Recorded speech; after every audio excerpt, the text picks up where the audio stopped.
amino asid beserta fungsinya.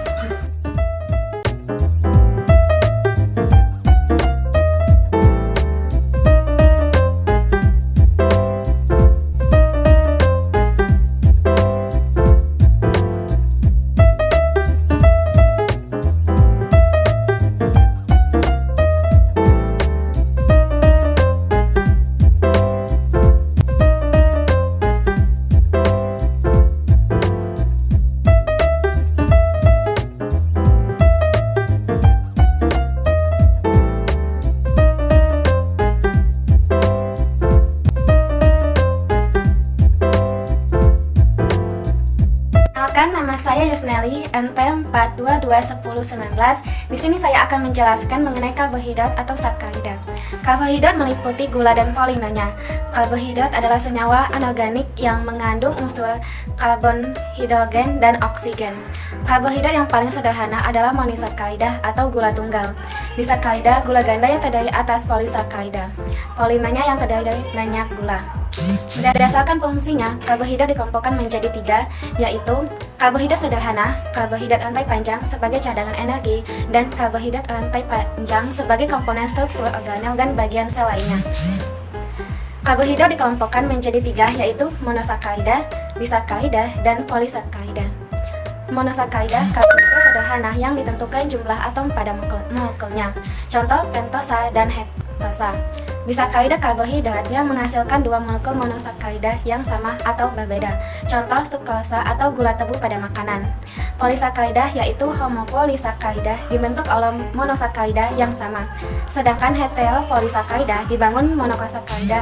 Contoh amilum, glikogen, inulin, dan selulosa. Sekian, terima kasih dari penjelasan saya. Selanjutnya akan dilanjutkan oleh teman saya. Perkenalkan, nama saya Sia Sabida Syanatulari dengan NIM 210605007. Di sini saya akan membahas materi tentang protein. Protein merupakan salah satu dari biomolekul raksasa selain polisakarida, lipid, dan polinukleotida yang merupakan penyusun utama makhluk hidup. Molekul protein berukuran lebih besar dibandingkan dengan karbohidrat dan lipida. Satuan penyusun protein adalah asam amino, senyawa organik kompleks berbobot molekul tinggi yang merupakan polumer dari monomer-monomer asam amino yang dihubungkan satu sama lain dengan ikatan peptida. Molekul protein mengandung karbon, hidrogen, oksigen, nitrogen, dan kadangkala sulfur serta fosfor. Protein berperan penting dalam struktur dan fungsi semua sel makhluk hidup dan virus. Protein terdiri dari unsur-unsur C, H, O, dan N. Peran protein. Protein berperan sebagai katalisator berbagai reaksi kimia, memberi kekakuan struktural, memantau permeabilitas serat sel, mengatur kadar metabolit yang diperlukan, menyebabkan gerakan, dan memantau kegiatan gen. Struktur protein ada 4 tingkat, yaitu yang pertama, struktur primer. Struktur primer menunjukkan jumlah, jenis, dan urutan asam amino dalam molekul protein atau rentetan asam amino dalam suatu molekul protein. Yang kedua, struktur sekunder. Struktur sekunder menunjukkan banyak sifat suatu protein ditentukan oleh orientasi molekul sebagai suatu keseluruhan. Bentuk suatu molekul protein, misalnya spiral dan penataan ruang kerangka atau ikatan hidrogen antara gugus NH, satu residu asam amino dengan gugus karbon CO, residu asam yang lain. Yang ketiga, struktur tersier. Struktur tersier menunjukkan keadaan kecenderungan polipeptida membentuk lipatan tali gabungan atau interaksi lebih lanjut seperti lipatnya kerangka untuk membentuk suatu bulatan. Yang keempat, struktur kuartener. Struktur kuartener menunjukkan derajat persekutuan unit-unit protein. Ditinjau dari strukturnya, protein dapat dibagi dalam 2 golongan, yaitu yang pertama protein sederhana. Jika protein sederhana dihidrolisis hanya akan menghasilkan asam amino, misalnya protein albumin dan globulin.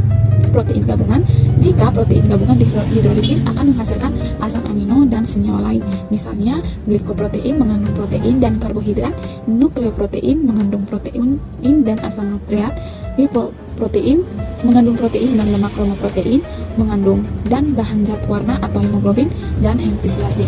Protein sederhana dan gabungan dapat digolongkan sebagai berikut. Yang pertama, protein primer. Struktur molekulnya terdiri atas asam amino yang tersusun secara linear dengan katan peptide. Yang kedua, protein sekunder. Struktur molekulnya terdiri dari ratusan asam amino yang tersebar secara spiral. Yang ketiga, protein tersier. Struktur molekulnya terdiri dari beberapa rantai polipeptida yang dihubungkan dengan katan sulfur, misalnya globulin. Yang keempat, protein kuarter. Struktur molekulnya mengandung 2 ikatan atau lebih peptida yang berkaitan dengan katan kovalen yang lemah. misalnya hemoglobin. Protein sangat penting artinya bagi makhluk hidup karena semua enzim yang terlibat dalam reaksi metabolisme adalah protein, tetapi tidak semua protein adalah enzim. Sekian materi dari saya, terima kasih. Perkenalkan, nama saya Jennifer Nahak, NIM 2106050021. Saya akan menjelaskan tentang lipid atau lemak. Lemak atau lipid terdiri atas unsur karbon dan hidrogen. Lemak adalah molekul besar yang tersusun dari dua jenis molekul kecil, yaitu gliserol dan asam lemak. Asam lemak dapat dibedakan menjadi dua, yaitu lemak jenuh dan lemak tak jenuh. Lemak jenuh, asam lemak ini berbentuk padat pada suhu ruangan. Sebagian besar lemak hewan, seperti lemak babi dan mentega, adalah contoh lemak jenuh. Contohnya dapat dilihat pada gambar di bawah. Lemak tak jenuh, lemak tumbuhan dan ikan umumnya tidak jenuh, karena berada dalam bentuk cair pada suhu ruangan. Contohnya, seperti gambar di bawah, yaitu minyak. Di dalam tubuh, lemak memiliki beberapa fungsi, yaitu sebagai cadangan energi. Yang kedua, dapat melindungi organ tubuh, yaitu seperti ginjal, hati, dan sebagainya. Perkenalkan, nama saya Yetri Ibrahim dengan NIM 2106050043. Saya akan menjelaskan pengertian tentang asam nukleat. Nah, asam nukleat merupakan materi inti sel dan ada dua macam juga asam nukleat, yaitu yang pertama asam ribonukleat RNA dan asam deoksiribonukleat atau DNA. Nah, ada juga fungsi-fungsi asam nukleat, yaitu untuk mengontrol aktivitas sel dan juga membawa informasi genetik. Asam nukleat juga merupakan polimer nukleotida dan hidroksis nukleotida, akan menghasilkan fosfat, gula pentosa, basa nitrogen, atau basa organik. Basa nitrogen terdiri dari golongan purin dan golongan pirimidin. Basa purin terdiri dari adenin dan guanin, sedangkan basa pirimidin terdiri dari timin, sitosin, dan uranil. Nah, pada protoplasma selain terdapat DNA dan RNA, ada juga yang terdapat nukleotida lain yang berperan pada proses biologis seperti yang ada di bawah, yaitu yang pertama adenosin monofosfat, yang kedua adenosin difosfat, yang ketiga adenosin trifosfat, yang keempat guanosin trifosfat, yang kelima timidin trifosfat, yang keenam uridin trifosfat, dan yang ketujuh stidin trifosfat. Nah, pada sel makhluk hidup ada juga yang terdapat turunan nukleotida yang berfungsi sebagai koenzim, yaitu sebagai berikut. Yang pertama yaitu nikotinamid adenin dinukleotida atau yang disebut NAD. Yang kedua yaitu nikotinamidin adenin dinukleotida fosfat atau disebut NADP. Yang ketiga yaitu flavin mononukleotida atau FMN. Yang keempat yaitu flavin adenin dinukleotida atau FAD. Yang keenam yaitu koenzim A. Perkenalkan, nama saya Maria Magdalena Anggreni Sado dengan NIM 2106050027. Di sini saya akan menjelaskan tentang senyawa kimia anorganik sel, yaitu air. Di dalam sel, air terdapat dalam dua bentuk, yaitu bentuk bebas dan bentuk terikat. Air dalam bentuk bebas mencakup 95% dari total air di dalam sel. Air dalam bentuk terikat mencakup 4-5% dari total air di dalam sel. Kandungan air pada berbagai jenis sel bervariasi, di antara tipe sel yang berbeda. Di dalam sel hidup, kebanyakan senyawa biokimia dan sebagian besar dari reaksi-reaksinya berlangsung dalam lingkungan cair. Air berperan aktif dalam banyak reaksi biokimia dan merupakan penentu penting dari sifat-sifat makromolekul seperti protein. Karena struktur air mempunyai produk ionisasinya seperti ion O dan H, maka sangat mempengaruhi berbagai sifat komponen penting sel seperti enzim, protein, asam nukleat, dan lipid. Hal yang sering muncul sebagai contoh adalah aktivitas katalitik enzim sangat tergantung pada konsentrasi ion H+ dan OH. Karena itulah semua aspek dari struktur dan fungsi sel harus beradaptasi dengan sifat-sifat fisik dan kimia air.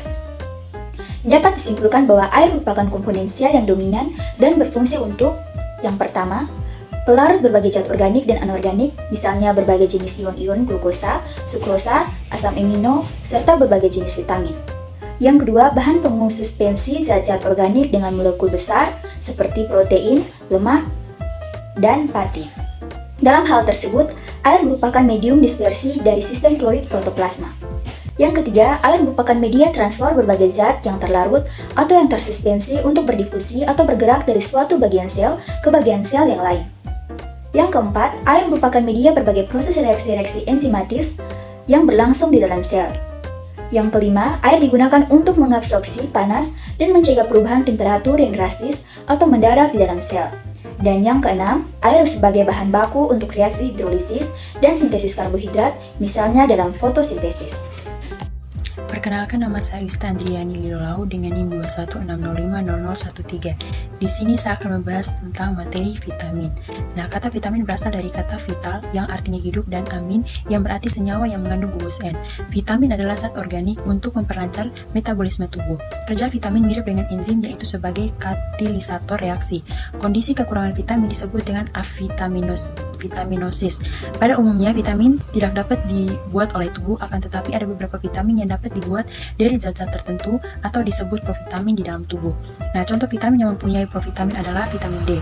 Provitamin D banyak terdapat di jaringan bawah kulit. Vitamin lain yang disintesis di dalam tubuh adalah vitamin K dan vitamin B12. Kedua vitamin tersebut disintesis di dalam usus. Nah, berdasarkan pelarutannya, vitamin dibagi menjadi dua kelompok, yaitu yang pertama vitamin yang larut di dalam air atau vitamin B dan C, dan yang larut di dalam lemak atau vitamin A, D, E, K. Nah, oleh karena itu, sifat kelarutan tersebut, vitamin larut dalam air tidak dapat disimpan dalam tubuh, sedangkan vitamin yang larut dalam lemak dapat disimpan dalam tubuh. Berikutnya, tabel macam-macam vitamin. Nah, yang pertama larutan dalam air, B kompleks. Yang pertama B1, ansurin selamat atau tihamin, anorektik anti beri-beri. Nah, yang ini koenzim dalam pelepasan CO lemak, respirasi sel, absorpsi, keseimbangan air dalam tubuh, serta menjaga nafsu makan. Yang kedua B2, riboflavin, laktoflavin.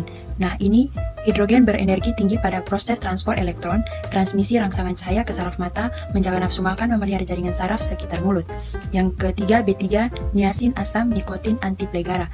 Nah, pembelahan dan pertumbuhan sel, mencegah plegara dengan fosfat membentuk koenzim yang berperan pada respirasi sel. Kemudian B5, asam pontetenat, komponen struktur koenzim A yang berperan dalam proses oksidasi sel. Berikutnya B6, ridoksin, yaitu pertumbuhan pembentukan sel darah merah, sel kulit, metabolisme lemak, bagian gugus prostetik, enzim dari dekarboksilase dan transaminase yang berperan dalam mengubah kelebihan asam amino. Kemudian B2, asam folfat, penting untuk membentuk sel darah merah dan asam nukleat atau RNA dan DNA. Pisang, lemak, polong-polongan, kecambah, gandum, ragi, dan daging sapi. Kemudian B12, cyanocobalamin, anti anemia perniciosa. Nah, yang ini koenzim dalam metabolisme asam merangsang pembentukan sel darah merah. Yang berikutnya, biotin vitamin H. Nah, yang ini koenzim di dalam sintesis lemak, metabolisme asam amino, pembentukan glikogen. Kemudian C, asam ascorbat. Nah, ini menjaga elastisitas kapiler darah, membentuk serabut kolagen, menjaga perlekatan akar gigi pada gusi, koenzim dari beberapa reaksi katabolisme, karbohidrat dan lemak, pertumbuhan tulang. Nah, yang kedua ini adalah larutan dalam lemak. Nah, larutan dalam lemak yang pertama ini retinol antixcroftalinia, yaitu penyusuran rhodopsin, memelihara jaringan epitelium. Kemudian D, ergosterol klasitisis, yaitu mengatur kadar kalsium dalam sel darah, memperbesar penyerapan ion Ca dan P, berperan dalam osifikasi. Kemudian yang E, tokterol anti-sterilitas, yakni faktor transport dalam sitokrom untuk elektron ranti atau respirasi. Yang berikut K, filokonion anti pendarahan, yaitu penting dalam pembekuan darah termasuk dalam pembentukan protein di dalam sel hati. Baik, perkenalkan, nama lengkap saya Bernardino Davis Roparus dengan NIM 210605009 akan menjelaskan poin terakhir dari materi kami, yaitu garam-garam mineral. Jadi, kandungan garam-garam mineral pada berbagai tipe sel sangat bervariasi.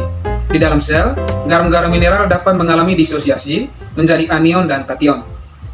Bentuk-bentuk anion dan kation tersebut dinamakan ion-ion, dapat terlarut di dalam cairan sel atau terikat secara khusus pada molekul-molekul hin seperti protein dan lipida. Jadi secara umum, garam-garam mineral itu memiliki dua fungsi utama, yaitu yang pertama adalah fungsi osmosis. Fungsi osmosis ini dalam artinya bahwa konsentrasi total garam-garam terlarut itu berpengaruh terhadap perlakuan air yang melintasi membran sel. Dan fungsi yang kedua itu ialah fungsi yang lebih spesifik lagi, yaitu peran seluler setiap ion terhadap struktur dan fungsi dari partikel-partikel seluler dan makromolekul. Jadi seluler dan makromolekul saja. Berbagai jenis garam-garam mineral itu sangat penting untuk kelangsungan aktivitas metabolisme sel, misalnya ion Na dan K. Ion Na dan K ini berperan dalam memelihara tekanan osmosis dan keseimbangan asam basa cairan sel, retensi ion-ion yang menghasilkan peningkatan tekanan osmosis sebagai akibat masuknya air ke dalam sel.